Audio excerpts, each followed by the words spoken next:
Good evening and welcome to Microbe Watch.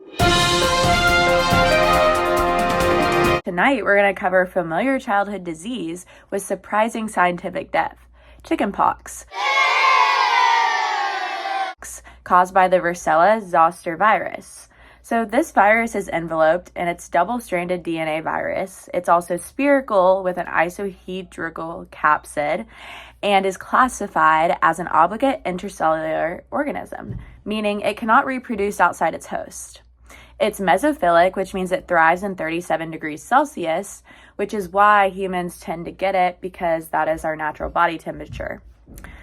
This virus also contains a linear double-stranded DNA genome, approximately 125 kilobase pairs in length, and it belongs to the Herpeviridae family and the subfamily Allaherpevirinae. And it also is, the envelope of the virus contains several glycoproteins essential for viral entry and immune invasion.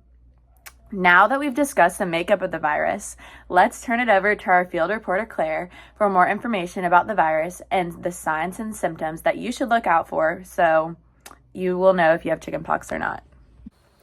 Thank you, Anna French. I'm out here on the case and I've already learned so many things about the virus. The virus shows primary tropism for respiratory epithelial cells. It spreads through the bloodstream to the skin, targeting keratinocytes and sensory neurons. It becomes latent in the dorsal root and cranial ganglia. It also replicates in the host cell nucleus. An enzyme called thymidine kinase, also known as TK, is important for nucleotide metabolism and antiviral drug testing. Now, here's what you might experience if you get chickenpox. About 10 to 21 days after you get chickenpox, you might start to feel tired, not hungry, feverish, and have a headache. Right before these symptoms start, about 1 to 2 days earlier, a rash starts to show up. When the rash appears, you are now contagious, and you can spread the virus to others. The rash gets very itchy and first shows up in the head, chest, and back. Then it spreads to the rest of the body. There are 4 stages of rash development, which include 1, macular, 2, papular, 3, vesicular, and 4, crusted. Now, skipping ahead to the epidemiology of the virus, the microbe can spread from person to person by 3 different routes.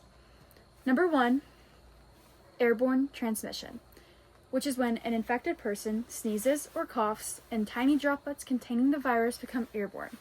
If someone nearby inhales these droplets, they can then become infected too. Number 2, direct contact with someone who has a rash or blisters, open fluid on them. If you touch them, you can become infected too. And lastly, indirect contact, which is when you touch a surface that has been contaminated by droplets and you touch the surface and then touch your nose. So now to our scientist, Kate, to describe the pathogenesis of this virus. Thanks, Claire. I've been doing research on VZV for many years. VZV spreads mainly through the air when an infected person coughs or sneezes and by touching the fluid from their blisters. Once breathed in, the virus replicates, and leading to primary viremia. A second viremia allows the virus to spread to the skin, resulting in the rash. Viruses enters the respiratory tract, then spreads through bloodstream, and it gains entry into cells through fusion of its envelope with host cell membranes, initiating replication in epithelial cells and T cells. It then spreads to the skin where it causes the rash.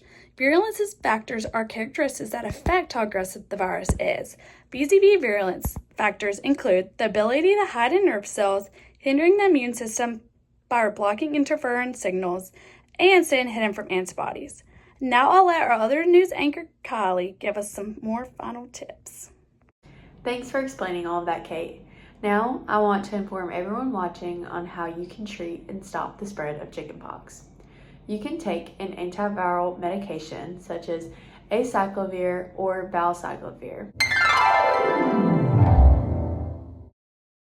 But some methods of control are isolation of infected individuals during the contagious phase, environmental hygiene and disinfection of contaminated surfaces, surveillance and reporting of outbreaks to public health authorities. Also, get vaccinated. The varicella vaccine is a live attenuated vaccine. It helps the body build immunity without causing illness. It induces long-lasting immunity and is part of routine childhood immunization schedules. So if your child is not protected, get them protected. There are also ways to protect yourself in your community.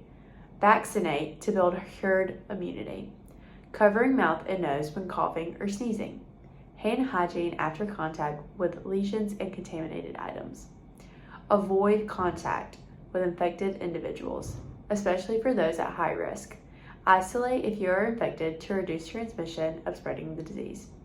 So to all those watching, stay safe and stay informed. Have a great night.